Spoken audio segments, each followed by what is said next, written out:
si vous n'allez pas à Notre-Dame-du-Lot, il y a quelque chose qui est de travers. Ça, c'est pas possible. Mais elle est demandée, c'est la grâce spéciale, je donnerai du bonheur aux familles. Elle n'a pas dit autre chose. Parce que les commentaires, c'est bien, mais il faut respecter ce que dit.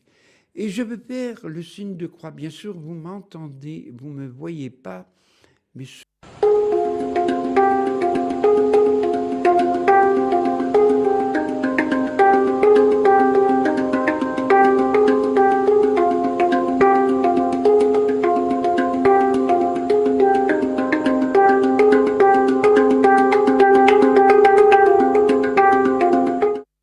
Bonjour à vous, chers auditeurs. Aujourd'hui, je vais vous conter une histoire Notre-Dame de Pontmain. En effet, c'était en 1870-71 au XIXe siècle. La France était en guerre. Napoléon III avait embêté les Prussiens. C'est comme si vous alliez embêter les Prelons, vous avez une réponse aussi sec. Les hommes étaient mobilisés. Mais dans un petit village du grand ouest de la France, un brave curé, Michel Guérin, a remonté une paroisse qui était toute délaissée. Il avait en particulier remonté cette paroisse et l'a confiée à la Vierge Marie. Et bien sûr, en 1870, les hommes, ils étaient 38 mobilisés. Et dans ce petit village, les gens étaient ainsi peinés, préoccupés. Cependant, les 38 furent partis. Mais le prêtre, Michel Guérin, les confessa, il célébra les saints mystères de la messe et aussi il les consacra à la Vierge Marie. Une parole prophétique, il dit, « Vous reviendrez tous les 38. » Et les braves gens disaient, « Ah, mais ce brave prêtre, il n'a que des bonnes paroles à dire. Mais quand est-ce reviendront tous nos enfants? Est-ce qu'ils reviendront dans bonne santé? Dieu seul le sait. » Quand les soldats purent partir, les jeunes gens aussi, ils priaient chaque jour. Mais voilà qu'un soir, ils se disaient, « Mais monsieur le curé, on a beau prier, ils ne reviennent pas, la guerre n'en finit pas. » Mais lui sut remonter le moral de ses habitants, et voilà que le ciel va intervenir. C'était le 17 janvier 1871. Une époque très dure. Il gelait énormément. Il gelait. Cependant, les 3 petits Barbedettes dans la grange étaient en train de piler les ajoncs pour donner à manger aux chevaux. Une brave femme s'amène et dit « Ah, monsieur Barbedette, votre fils aîné, il va bien, j'ai eu des nouvelles du côté du Mans, il va bien. » Et on causa et on parla. Pendant ce temps-là, Eugène et Joseph allèrent dehors. Qu'est-ce qu'ils virent? Oh! Au-dessus de la grange de Guy de Coq, on voit entre eux une belle dame, habillée d'une robe longue allant jusqu'aux pieds, parsemée d'étoiles, et sur sa tête, un voile noir qui cachait ses cheveux, et au-dessus, une couronne d'or entourée d'un liseré. « Oh, qu'elle est belle !» Et la dame ressortit. « Mais qu'est-ce que vous voyez, mes enfants? Mais tu ne vois pas, papa? Regarde, il y a 3 étoiles installées comme si c'était un triangle. »« Je ne vois rien, mes enfants. »« Mais si, papa, on voit. » Et les gens criaient dans le village. Qu'est-ce qui se passe, Victoire? Oh, c'est rien, c'est les enfants. Bon. Allez, mes enfants, allez dire à votre mère qu'elle vienne boire. Et la maman s'amena tout de suite. Eh, femme, les enfants, ils voient quelque chose au-dessus de la grande de Guy de Coq. Je ne vois rien. Mais si, maman, regarde, il y a une étoile ici, qu'on ne voit jamais dans le ciel. Oui, je vois bien les 3 étoiles, mes enfants, mais je ne vois rien d'autre. Ah, je vais mettre mes lunettes, je verrai mieux. Et le petit Joseph dira après, elle souriait. Je ne vois rien, mes enfants. Bon, il est l'heure de la soupe.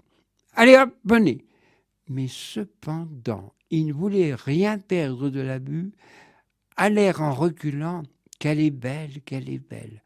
On priait le Bénédicité comme cela se faisait à l'époque heureuse, et les enfants mangèrent debout.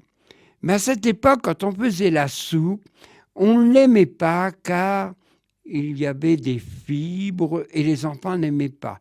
Mais depuis Moulinex, la soupe est toujours appréciable et bonne.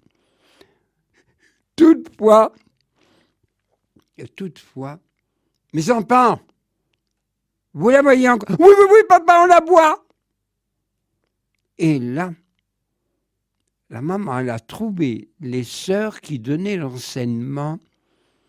Mes sœurs, est-ce que vous pouvez venir boire? Il y a quelque chose qui se passe sur la place. Je vais boire. Et là, je ne vois rien. Ah, mes enfants, les sœurs sont meilleures que vous. Si, maman, on te promet, on ne ment pas. Vous êtes des menteurs. Et là, la sœur partit.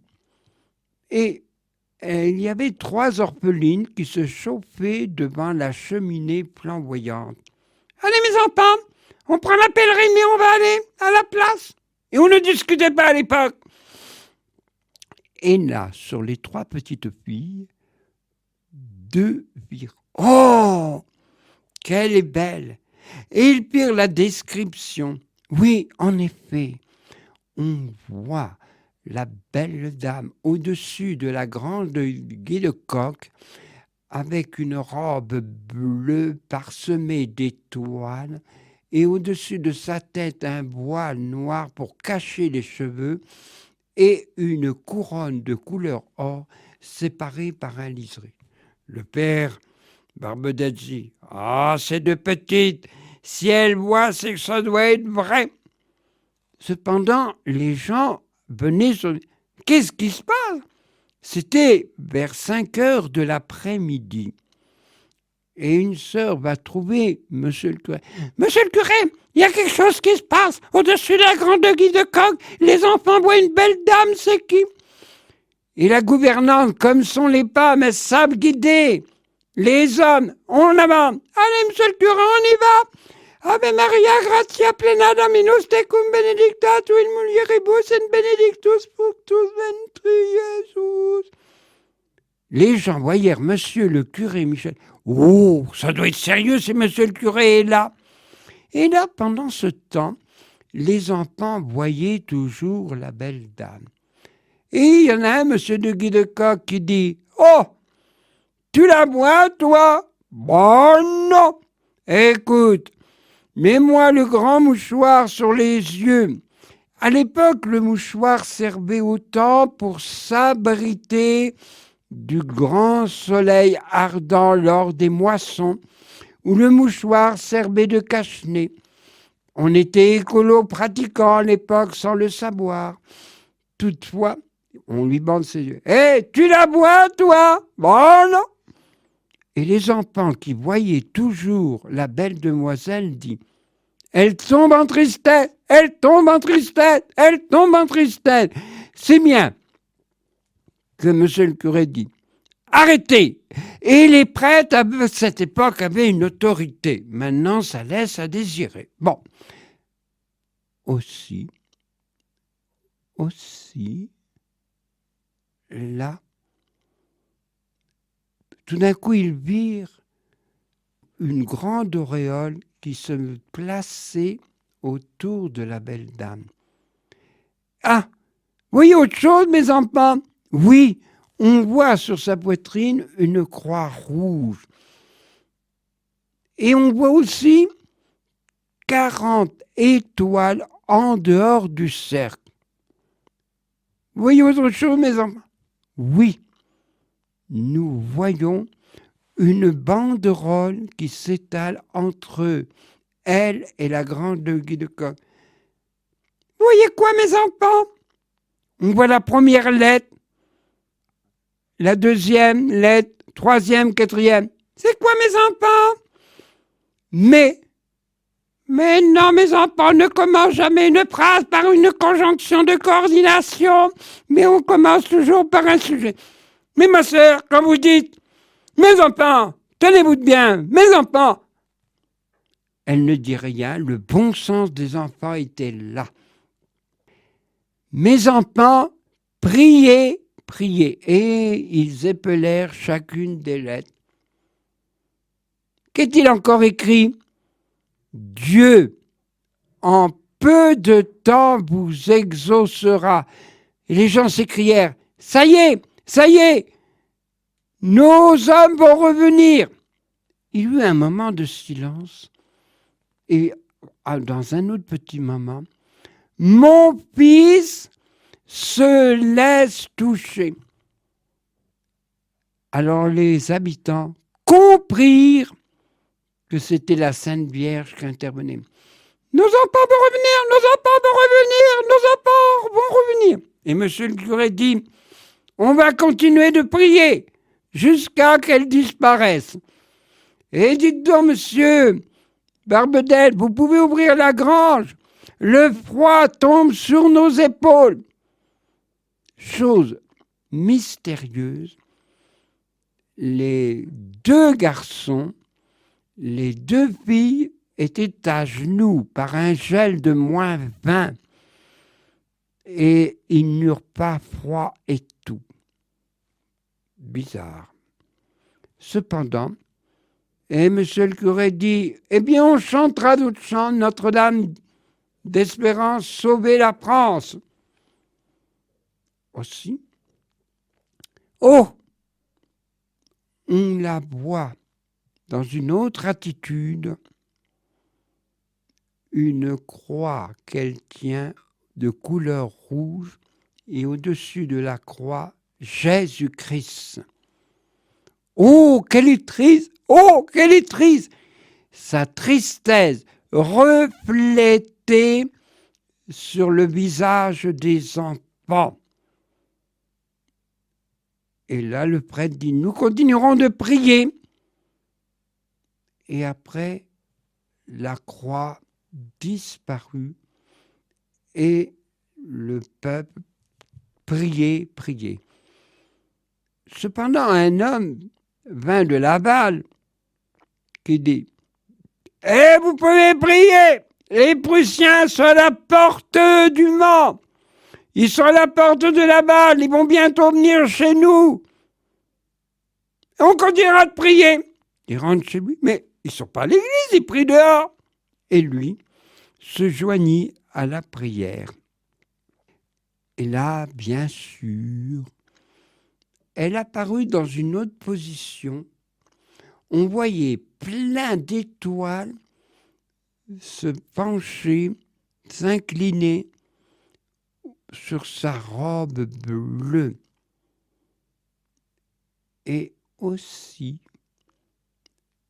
elle avait un visage souriant où les gens chantaient. Et bien sûr, deux croix plantées blanches, deux croix blanches plantées comme dans ses épaules. Et là, tout d'un coup, un rideau blanc se monta au-dessus de ses pieds, au-dessus de sa taille, et on ne vit plus que le visage et les enfants dire « Oh, qu'elle est belle! Oh, qu'elle est belle !» Et bien sûr, tout disparut, son visage, la couronne, et les enfants dirent « Ça y est, elle est partie !»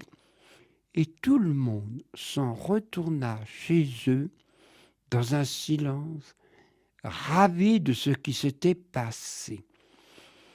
Le lendemain, on vit monsieur le curé allumé, comme si c'était la nuit de Noël, tous les cierges et tout. Il avait au moins rajeuni de 10 ans. Cependant, il s'est passé quelque chose. Vance midi, continuez sur la balle. Et un autre, l'empereur Frédéric Charles, qui était de religion protestante, retournez, revenez dans le pays. Même si on n'a pas la preuve du télégramme, le tout, c'est que la France était délivrée de l'occupant.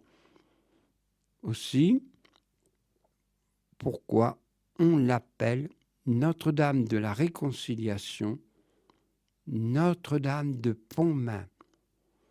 Cette histoire vraie que je vous raconte, cela se situe dans le Grand Ouest de la France, à 50 km vue d'oiseau du Mont Saint-Michel que tout le monde connaît. 50 km de Laval. Une fois de plus, la Vierge a sauvé notre pays.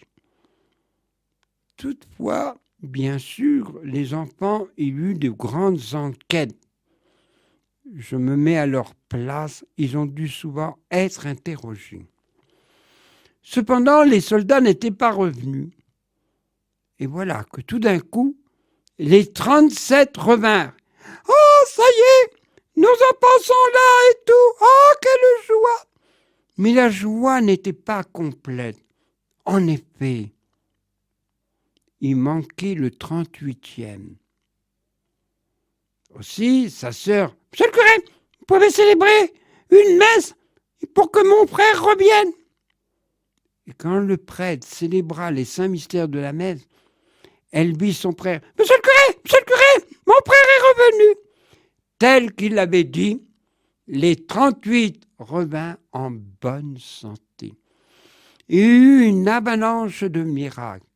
Mais je me permets de vous en raconter un. En effet, il y avait un homme qui avait mal aux yeux, et là, il dit au médecin, « Combien ça voudrait l'opération ? 100 francs. » La monnaie de l'époque, certes. « Oh, c'est un peu trop cher. Je vais aller voir la Vierge à Pontmain, elle me guérira. Ça ne me coûtera qu'une messe. » Et là, il y va, prie ardemment, et il retrouve la vue. Il va voir son médecin. « Voyez, ça ne m'a pas coûté cher. Juste une messe, et je suis guéri. » Et on pourrait en passer d'autres, si bien que ça a été reconnu très, très, très vite. Même le cardinal Verdier de Paris, au début du XXe siècle, a couronné la Vierge de Pontmain. Ces signes qu'ont reconnu le bien fondé de cette apparition. Même nos frères de la chrétienté orthodoxe reconnaissent cette apparition de la Vierge. En effet, la Vierge Marie est apparue beaucoup de fois en notre pays.